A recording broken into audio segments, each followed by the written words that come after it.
Pas de répit pour les médecins du SAMU et les pilotes de l'armée de l'air.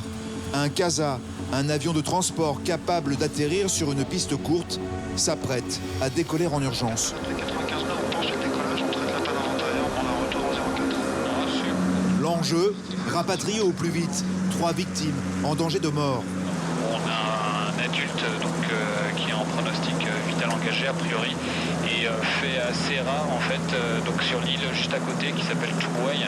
On a aussi donc 2 autres évassanes à faire, donc une pour un bébé, donc on va ramener un bébé et sa maman et une autre pour un enfant de 4 ans avec sa maman.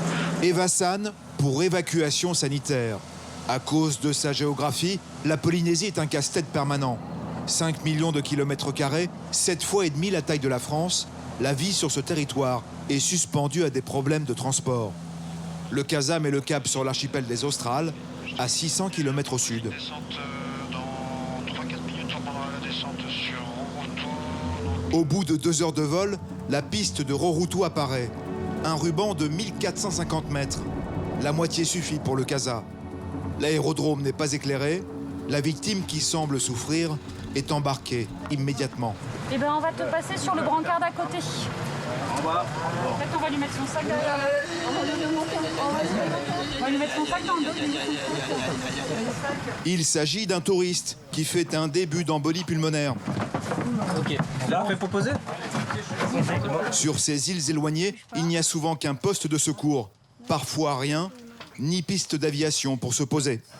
On y va en hélico dans ces cas-là. Ou sinon, entre eux, ils s'arrangent, ils amènent le patient en bateau d'une île à l'autre île, en fait. Pour nous faire gagner du temps, par exemple. Ou pour faire gagner du temps, particulièrement aux patients, quoi. Ah non, c'est une organisation, hein. Il y a des évassanes, ça prend 15 heures, hein. Le retour à l'hôpital de Papeete est donc obligatoire. En attendant, c'est l'avion qui sert d'ambulance. Julie, l'urgentiste, a connu des situations stressantes. Une fois, moi, j'étais sortie sur un choc hémorragique à Fakarava, j'avais pas de sang. Et bah, c'est un moment de solitude. Tu serres fort les fesses et tu voles très très vite. C'est bon pour toi, on peut lancer la mise en route? Ouais, c'est bon, ouais. Ok.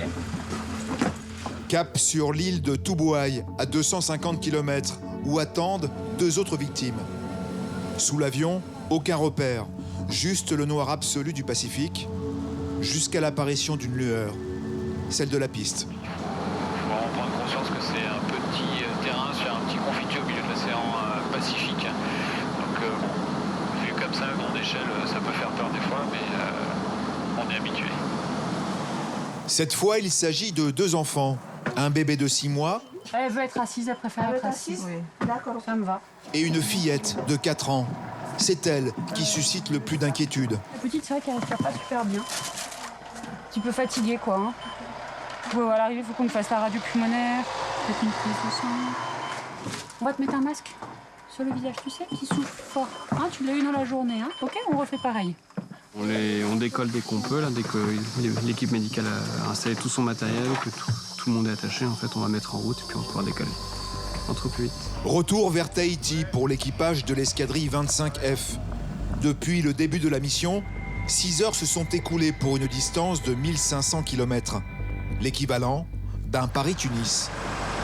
La petite, je pense qu'on a bien fait de la prendre. C'était pas vraiment prévu en début de journée, mais je pense qu'au final, c'est elle qui méritait le plus qu'on aille la chercher.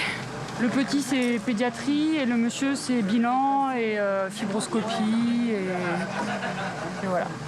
Pour Julie, la nuit est loin d'être terminée. Sans les moyens militaires de la République, ces interventions à toute heure et dans n'importe quelle condition seraient impossibles.